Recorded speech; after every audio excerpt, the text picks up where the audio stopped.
for me? One last time? All right. So here we are. I want to thank our judges, for Jason from driving all the way up from Connecticut, for Katja and Jess to take time out of their very busy schedules to join us today. Thank you all.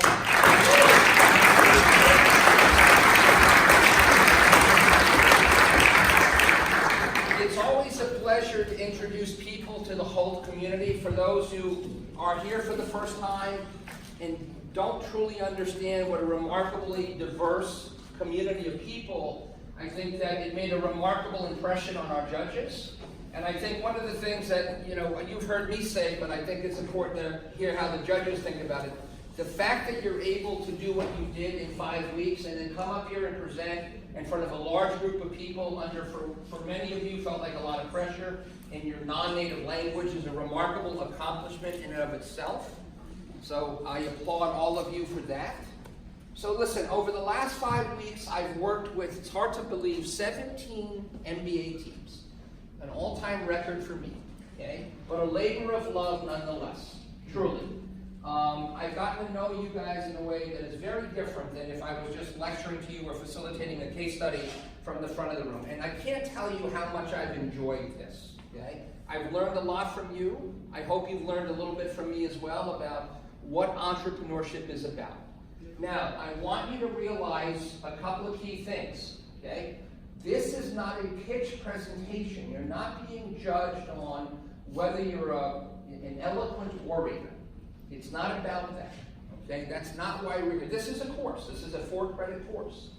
And the key discussion amongst the judges was who did the best job of both explaining in your pitch and then explaining through the Q&A, your deep understanding of your persona, the problem, the MVP, who was able to learn from the market, who was able to validate that, and who was able to present this in a way that was clear, okay?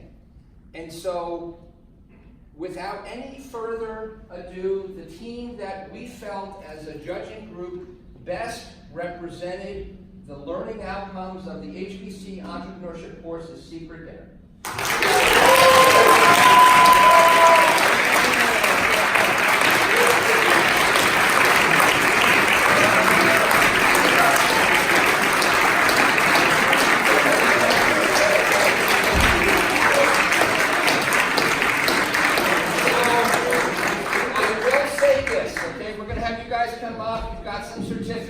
You've got some nice books.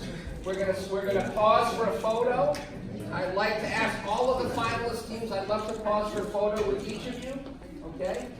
But here's what I was gonna say. For all 5 teams, who I know the other 4 teams are disappointed right now. I understand that, okay? I understand what this meant to you, right? It's not about money, it's about pride, it's about honor, it's about being able to know that you've accomplished something. I want you to understand the fact that you were one of the finalists, the fact that you passed through multiple rounds of judging and filtering, you've learned what I wanted you to learn, okay? Now, I will be very happy to spend time with each of the teams one-on-one, sharing with you what I observed, what the judges observed. The same thing I said yesterday to the students, I think the biggest challenge for many of you is once we get to the Q&A, a lot of answers were not focused, they did not address the question that was asked, and they went on. I clocked a couple of people whose answers were 2 minutes long, okay? This is not a political debate, right? So this is a key thing, right? The Q&A is tough, and that's only something you get comfortable with through experience and through practice. But I want to applaud all of you. Thank you for your engagement.